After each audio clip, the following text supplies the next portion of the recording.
दोस्तों, आप गदर मूवी के तारा सिंह के किरदार को तो जानते ही होंगे, जो सकीना के लिए पाकिस्तान जाता है और हैंडपंप उखाड़कर पाकिस्तानियों के छक्के छुड़ा देता है। मगर क्या आप गदर फिल्म के उस व्यक्ति का नाम जानते हैं जिस व्यक्ति के असल जिंदगी के कहानी पर इस फिल्म को बनाया गया है? दोस्तों, उस व्यक्ति का नाम सरदार बूटा सिंह था, जो पंजाब के लुधियाना का रहने वाला था और वह ब्रिटिश आर्मी के लिए बर्मा में जापानियों के साथ जंग भी लड़ चुका था। मगर वह असल जिंदगी में अपनी सकीना को पाकिस्तान से कभी वापस नहीं ला पाता है और अंत में पाकिस्तान में ही अपनी जान की कुर्बानी दे देता है और जाते जाते एक आखिरी संदेश भी छोड़ जाता है, जिसे पढ़कर हर पाकिस्तानी के आंखें नम हो जाती है।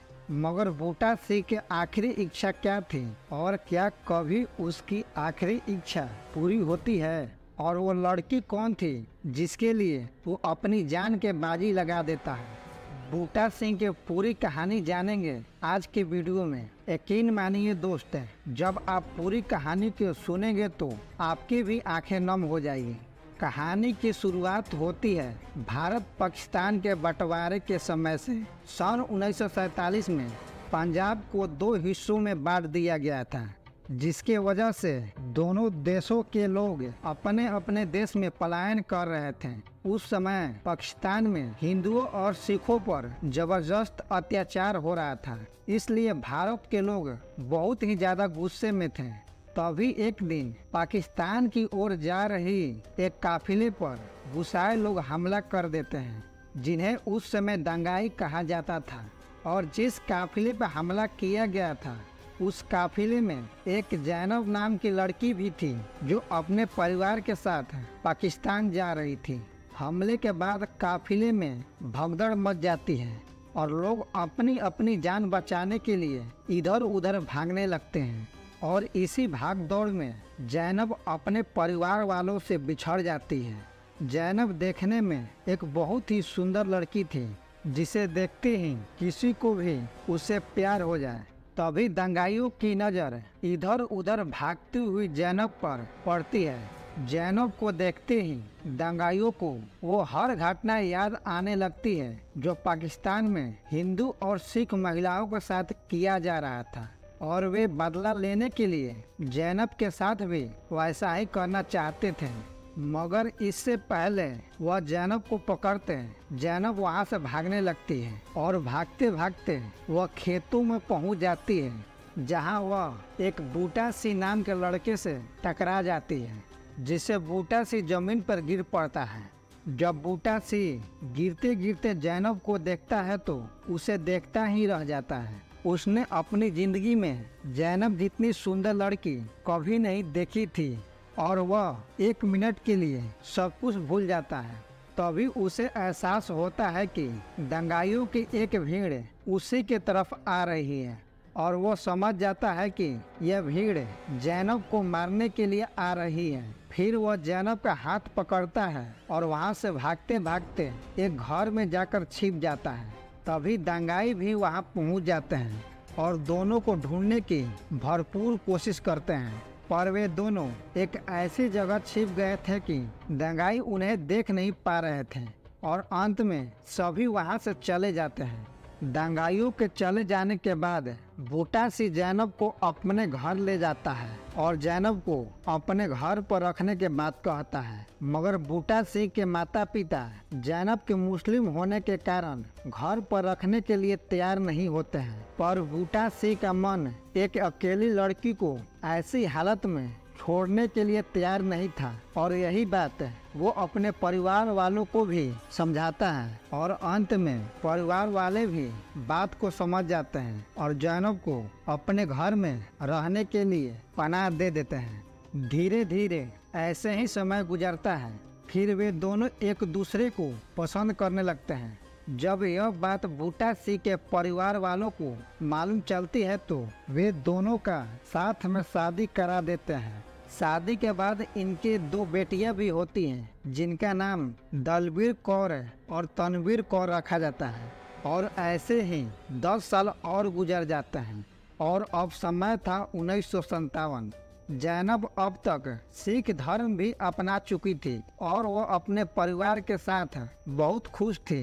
बूटा सिंह भी उससे बहुत ज्यादा प्यार करता था, मगर अब इनके खुशियों को किसी अपने का ही नजर लगने वाली थी और वह अपना कोई और नहीं बल्कि बूटा सिंह का अपना ही चचेरा भाई था। दरअसल सन 1957 में भारत और पाकिस्तान दोनों देशों की सरकारें बंटवारे के समय परिवार से बिछड़ चुकी महिलाओं को अपने अपने देश में भेजने का फैसला करती है और इस बात की खबर बूटा सिंह के चचेरे भाई को भी लग जाता है और वह जैनब की जानकारी सर्च स्क्वाड को दे देता है, जो महिलाओं को ढूंढकर अपने अपने वतन में भेज दिया करते थे। जिसके बाद सर्च स्क्वाड वाले जैनब को लेने के लिए बूटा सिंह के घर पहुंच जाते हैं, मगर बूटा सिंह अपनी पत्नी से बिछड़ने का बात सोचकर ही कांप उठता है और वह जैनब को पाकिस्तान भेजने से साफ मना कर देता है। कोई भी रास्ता न दिखने पर सर्च स्क्वाड के अधिकारी यह झूठ बोलकर बूटा सिंह को मना लेते हैं कि जैनब अपने माता पिता से मिलने के बाद वापस हिंदुस्तान आ जाइए और जैनब भी अपने माता पिता से एक बार मिलना चाहती थी, इसलिए बूटा सिंह इस बार मना नहीं कर पाता है। इसके बाद सर्च स्क्वाड वाले जैनब और उसकी एक बेटी को दिल्ली ले जाते हैं। फिर जैनब को वहां से पाकिस्तान के नीपुर में पहुंचा दिया जाता है, जहां जैनब के माता पिता रहा करते थे। जैनब अपने माता पिता से कई वर्षों का बाद मिलने पर बहुत खुश होती है, मगर अगले ही कुछ हफ्तों में उसकी सारी खुशी गम में बदल जाती है। दरअसल जैनब के माता पिता अब उसकी दूसरी शादी उसके ही एक चचेरे भाई से कराना चाहते थे और इस बात को सुनते ही जैनब का होश उड़ जाता है। इधर भारत में बूटा सिंह अपनी पत्नी जैनब का आने का इंतजार कर रहा था, मगर कई महीना बीत जाने के बाद जैनब हिंदुस्तान नहीं आती है तो वह दिल्ली जाकर जैनब के बारे में जानकारी लेने की कोशिश करता है, मगर उसे वहां कुछ भी नहीं बताया जाता है। फिर कुछ दिनों बाद बूटा सिंह को एक खत मिलता है, जिसे पाकिस्तान से जैनब की एक पड़ोसी मित्र ने भेजा था और उस खत में जैनब को होने वाली शादी के बारे में लिखा गया था। खत को पढ़ते ही बूटा सिंह फूट फूट कर वहीं पर रोने लगता है और उसे जैनब को पाकिस्तान भेजने के अपने फैसले पर पछतावा होने लगता है। इसके बाद वो शादी को रुकवाने के लिए पाकिस्तान जाने का फैसला करता है, पर उसके पास शादी को रुकवाने के लिए बहुत ही कम समय बचा था, इसलिए वो आनन फानन में दिल्ली पहुंचता है और वीजा बनवाकर ट्रेन से लाहौर पहुंच जाता है, जहां वो धर्म बदलकर अपना नाम जमील अहमद रख लेता है। फिर वो लाहौर से टांगा कर जैनब के घर पहुंचता है, मगर अब तक उसे आते आते बहुत लेट हो चुकी थी।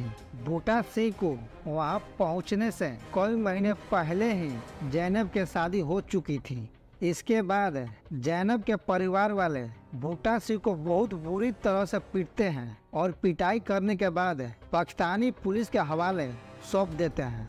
फिर बूटा सिंह अपनी पत्नी को वापस पाने के लिए पाकिस्तानी कोर्ट में केस कर देता है, जहां जज साहब जैनब और बूटा सिंह दोनों को बुलाते हैं और जैनब की हिंदुस्तान जाने का फैसला जैनब के हाथों में छोड़ देते हैं, जिस पर जैनब इस तरह बर्ताव करती है कि जैसे वह बूटा सिंह को पहले से जानती ही नहीं है। पर उसके खामोश आंखों के आंसू देखकर बूटा सिंह सब कुछ समझ जाता है, जिस पर जैनब जज साहब से कहती है, जज साहब पाकिस्तान आने के बाद मेरी शादी हो चुकी है, अब मेरा पति कोई और है, अब इस आदमी से मेरा कोई लेना देना नहीं है और मैं पाकिस्तान में ही रहना चाहती हूँ।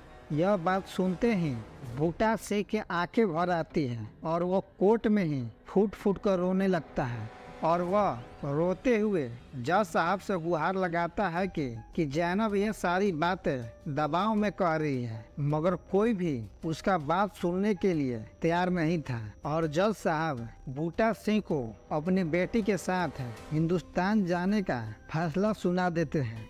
इसके बाद बूटा सिंह अपनी बेटी को लेकर पीर बाबा के मजार पर पहुंचता है, जहां रोने के बाद वो शहादरा स्टेशन पर पहुंचकर अपनी जान दे देता है, मगर किस्मत से उसकी बेटी की जान बच जाती है। फिर उसके शव को पोस्टमार्टम करने के लिए एक अस्पताल में ले जाया जाता है, जहां पुलिस को एक लेटर मिलता है जिसमें बूटा सिंह ने अपनी आखिरी ख्वाहिश लिखी थी, और अगले ही दिन पाकिस्तान के हर अखबार में बूटा सिंह का आखिरी संदेश छप जाता है। और जो भी व्यक्ति उसके खत को पढ़ता है तो वो हर व्यक्ति रो देता था, यहाँ तक कि पुलिस वालों के भी आंसू नहीं रुक रहे थे, जिसमें बूटा सिंह लिखता है कि मेरी आखिरी इच्छा यह है कि मेरे मरने के बाद मेरे शव को जैनब के घर के पास दफनाया जाए। इसके बाद पुलिस शव को दफनाने के लिए बर्फी ले जाती है, जहां पर जैनब रहा करती थी, मगर गांव वाले पुलिस को गांव के अंदर घुसने नहीं देते हैं। फिर पुलिस उसके शव को दफनाने के लिए मियानी शाह कब्रिस्तान में ले जाती है, और जब बूटा सिंह को दफनाया जा रहा था उस समय मियानी शाह में हजारों पाकिस्तानी श्रद्धांजलि देने के लिए मौजूद थे, और उनमें से हर किसी की आंखें नम थी।